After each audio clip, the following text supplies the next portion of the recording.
undefeated and unified champion in boxing's best weight class, but you've been out for a little while recovering from elbow surgery. How do you plan to remind everyone you're the #1 welterweight in the world?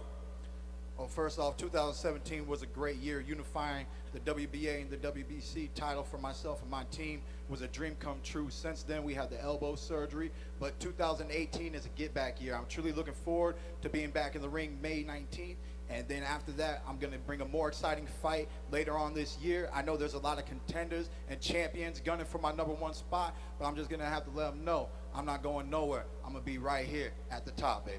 We want to see you and Earl Spence. That's what we want to see, you and Earl Spence Jr. Oh, it's going to happen. Don't worry about that. Word. Make some noise for one time, y'all.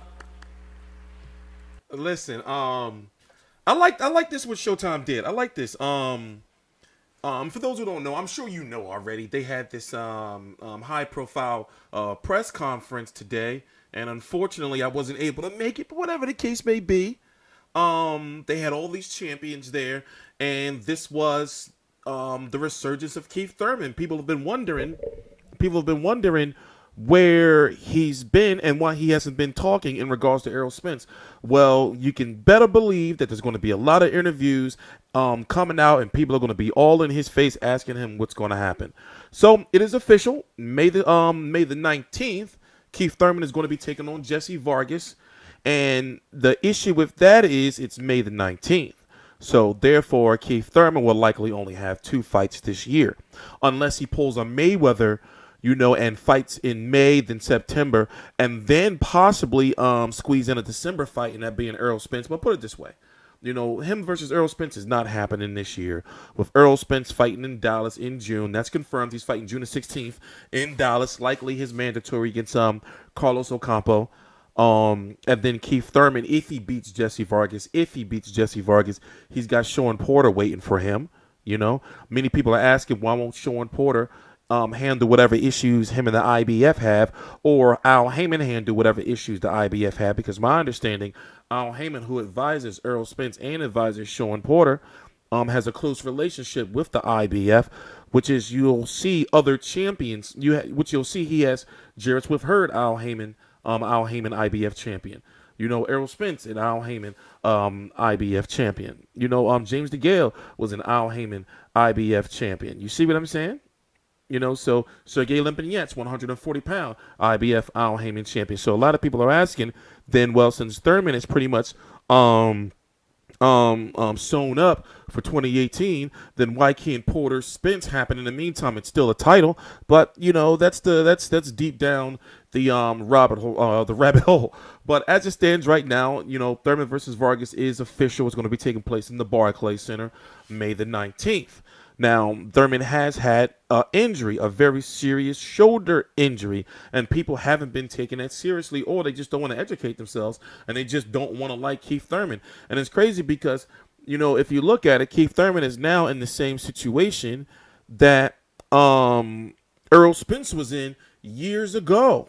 Errol Spence is in a situation that Keith Thurman was in when he was trying to get the big names, and they was telling him, wait your turn and everything. So Errol Spence is like, hey, listen, what's the deal? I got a belt now, So for those who don't know, let me lay out my theory, and a lot of boxing fans can put this together as well on the calendar of Errol Spence and Keith Thurman. So Errol Spence just fought in January. He's definitely going to have 3 fights this year, it's looking like. He's already beat Lamont Peterson January the 20th. Right now it's January the 24th, 2018.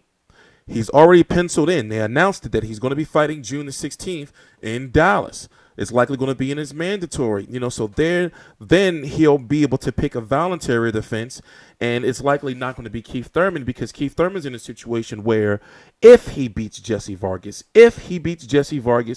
he has to choose between fighting Sean Porter, who's the mandatory, the second mandatory via paying Sean Porter aside if he chooses the winner of Danny Garcia versus Brandon Rios, or a unification trumps a mandatory. He could fight the winner of Terrence Crawford versus Jeff Horn, or Errol Spence if Errol Spence beats Carlos Ocampo in June.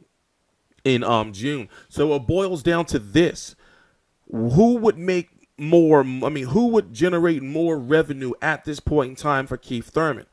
In my opinion, he would make more with a rematch with Shawn Porter than he would with Errol Spence. You know, it's a shame to say, but if you go through the process of elimination, these fighters want to get paid and want to get the best possible deal for themselves. And that's why it's very important for Errol Spence to market himself, you know?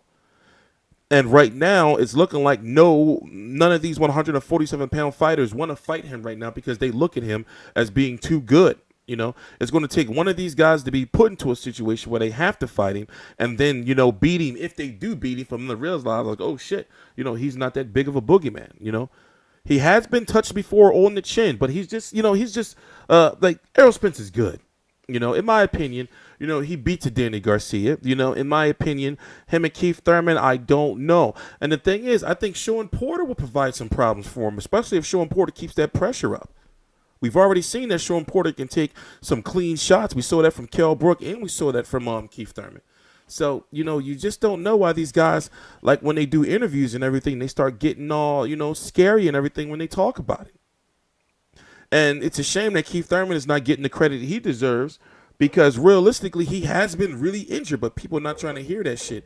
And they're looking at the fact that why you fighting Jessie Vargas, and Jessie Vargas is not a tune-up. You should have fought, you know, Shawn Porter. They're not viewing Jessie Vargas as a tune-up. But yet, on paper, Jessie Vargas is a light puncher on paper, you know. Excuse me. Even though he did stop Saddam Ali when people were like, where the fuck did that come from? But anyway, I got so many of these videos to do now that all these fights have been announced, even though we've known all these fights were going to be announced, you know. But I'm TstreeT Controversy. This is TstreeT Controversy Live. Please subscribe.